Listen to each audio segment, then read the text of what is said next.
US ఇంకా Israel కలిసి Iran పై మిలిటరీ ఆపరేషన్ స్టార్ట్ చేశారు.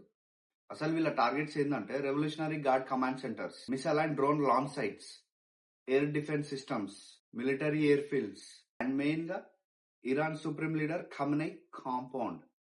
శాటిలైట్ ఇమేజెస్ ప్రకారం ఈ సుప్రీం లీడర్ ఖమెనీ కాంపౌండ్ మొత్తం చాలా హెవీగా డ్యామేజ్ అయిందని తెలుస్తుంది. ఇరాన్ ఇంకా అఫీషియల్ గా డిక్లేర్ చేయక ముందుకే ట్రంప్ తన సోషల్ మీడియాలో ఖమెనీ ఈజ్ డెడ్ అని పోస్ట్ చేశారు. అలాగే ఇజ్రాయెల్ ప్రైమ్ మినిస్టర్ నెతన్యాహునే చెప్పారు many science he is gone అని. తర్వాత ఇరాన్ అఫీషియల్ గా డిక్లేర్ చేసింది. And now we can say from Israeli sources that the Ayatollah of Iran, the supreme leader, USA ఏం చెప్తుంది అంటే ఇరాన్ న్యూక్లియర్ వెపన్ డెవలప్ చేయడానికి close stage లో ఉందని చెప్పి. అందరికీ అర్థమయ్యే విధంగా చెప్పాలంటే న్యూక్లియర్ బాంబుకి యురేనియం కావాలి, నార్మల్ యురేనియం కాదు, ఎన్రిచ్డ్ యురేనియం. ఎలక్ట్రిసిటీ కోసం 3 to 5% సరిపోతుంది, రీసెర్చ్ కోసం ఒక 20% సరిపోతుంది. కానీ న్యూక్లియర్ వెపన్స్ కి మాత్రం 90% ఎన్రిచ్మెంట్ కావాలి. రిపోర్ట్స్ ప్రకారం చూస్తే ఇరాన్ దగ్గర 60% ఎన్రిచ్డ్ యురేనియం అరౌండ్ 450 kgs ఉందని యుఎస్ అఫీషియల్స్ చెప్పారు. న్యూక్లియర్ వెపన్స్ డెవలప్ అవ్వడానికి 60% నుంచి 90% కి చాలా ఫాస్ట్ గా వెళ్ళిపోతారని ఎక్స్పర్ట్స్ చెప్తున్నారు. ఇక్కడ యుఎస్ఏ థాట్ ఏంటంటే ఇరాన్ లో nuclear weapon almost ready stage లో ఉంది, వెయిట్ చేస్తే ఇంకా లేట్ అయిపోతుందని. నెగోషియేషన్ జరిగాయి. యుఎస్ఏ ఇరాన్ కి ఆఫర్ చేసింది సివిల్ న్యూక్లియర్ ప్రోగ్రామ్ అలౌ చేస్తాం, ఫ్యూయల్ సప్లై చేస్తాం, కానీ ఇక్కడ మెయిన్ కండిషన్ ఏంటంటే ఆ ఎన్రిచ్మెంట్ అనేది ఆపాలి అని. కానీ ఇరాన్ ఆ ఎన్రిచ్మెంట్ ఆపడానికి రెడీగా లేదు. బ్యాలిస్టిక్స్ మిసైల్స్ గురించి మాట్లాడడానికి రిఫ్యూజ్ చేసింది ఇరాన్. అందుకనే యుఎస్ఏ డిప్లొమసీ రియలిస్టిక్ ఆప్షన్ కాదని చెప్పి కంక్లూజన్కి వచ్చారు. యుఎస్ఏకి మెయిన్ 3 కన్సర్న్స్ ఏంటి తెలుసా? Nuclear weapon possibility, long range missiles and Iran regional influence. ఒకవేళ ఇరాన్ గాని ఈ న్యూక్లియర్ బాంబ్ ని తయారు చేస్తే ఇజ్రాయెల్ డేంజర్ లో ఉంటది అని, ఈ యుఎస్ బేసెస్ అన్ని థ్రెట్ లో ఉంటాయి, మిడిల్ ఈస్ట్ పవర్ మొత్తం బ్యాలెన్స్ చేంజ్ అవుతుందని America point of view. USA Iran లో మిసైల్స్ లాంచ్ చేసిన తర్వాత ట్రంప్ ఒక 8 minutes వీడియో రిలీజ్ చేసిండు.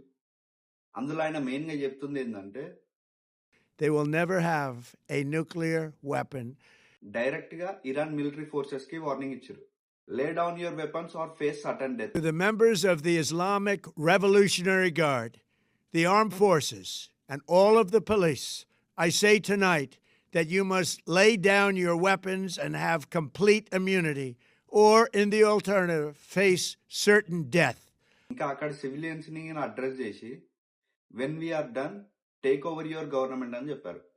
ఇంకా ఇరాన్ ని రాడికల్ డిక్టేటర్షిప్ అని చెప్పి డిస్క్రైబ్ చేశారు. సో ఈ మెసేజ్ లో క్లియర్ గా ఉంది, ఇది కేవలం న్యూక్లియర్ వెపన్ కోసం జరుగుతున్న ఇష్యూ మాత్రమే కాదు, ఇరాన్ లీడర్షిప్ మీద డైరెక్ట్ ప్రెషర్ కూడా ఉందని. అటాక్ జరిగిన తర్వాత ఇరాన్ సైలెంట్ గా ఉండలేదు, డ్రోన్స్ లాంచ్ చేసి ఇజ్రాయెల్ పై అటాక్ చేసింది. ఈ యుఎస్ బేసెస్ ఎక్కడైతే బహ్రెయిన్, కువైట్, ఖతార్ లో ఉన్నాయో వాటి మీద టార్గెట్ చేసింది. కొన్ని సౌదీ అరేబియా సిటీస్ కి ఎఫెక్ట్ అయినాయి. మిడిల్ ఈస్ట్ ఎయిర్ స్పేస్ మొత్తం క్లోజ్ అయింది, ఫ్లైట్స్ అన్ని క్యాన్సిల్ అయినాయి, థౌజండ్స్ ఆఫ్ ప్యాసింజర్స్ ఇబ్బందులు ఉన్నారు. అసలు ఇప్పుడు బిగ్గెస్ట్ క్వశ్చన్ ఏంటంటే ఇప్పుడు ఏం జరుగుతుంది? ఇది World War III దారి తీస్తుందా? సిచ్యువేషన్స్ ఇంకా ఎస్కలేట్ అయితే వేరే కంట్రీస్ కి ఇన్వాల్వ్ అయ్యే ఛాన్స్ ఉంది. మిడిల్ ఈస్ట్ లో టెన్షన్ పెరిగితే ఫస్ట్ ఎఫెక్ట్ ఆయిల్ మీద పడుతుంది. ఒకవేళ స్ట్రెయిట్ ఆఫ్ హార్మోస్ అన్సేఫ్ అయితే వరల్డ్ ఆయిల్ సప్లైలో 1/3% ఇంపాక్ట్ అవుతుంది. అప్పుడు గ్లోబల్ లో పెట్రోల్ అండ్ డీజిల్ రేట్స్ చాలా పెరుగుతాయి, ట్రాన్స్పోర్టేషన్ కాస్ట్ పెరుగుతుంది, ఫుడ్ ప్రైసెస్ ఇండైరెక్ట్ గా ఎఫెక్ట్ అవుతాయి, గోల్డ్ ప్రైసెస్ పెరిగే ఛాన్సెస్ ఎక్కువ ఉంటాయి, స్టాక్ మార్కెట్స్ అన్స్టేబుల్ అవ్వచ్చు. కానీ ఇది World War III దారి తీస్తుందని చెప్పడం కరెక్ట్ కాదు. డిప్లొమసీకి ఛాన్స్ ఉంది. ఇంకా ఇక్కడ మనం ఎవరిని సపోర్ట్ చేయట్లేదు, కేవలం మనం ఫ్యాక్ట్స్ గురించి మాట్లాడుకుంటున్నాం. ఇప్పుడు బహ్రెయిన్, కువైట్ ఇంకా ఖతార్ అఫీషియల్ గా ఏం చెప్తున్నారంటే రెస్టారెంట్ చూపించండి, ఈ సిచ్యువేషన్ ఇంకా ఎస్కలేట్ అవ్వకూడదు. ఈ కంట్రీస్ వార్ ని సపోర్ట్ చేయట్లేదు, ఎందుకంటే మిడిల్ ఈస్ట్ లో టెన్షన్ పెరిగితే నెక్స్ట్ మూవ్ ఏంటి అనేది అందరిలో ఉన్న టెన్షన్.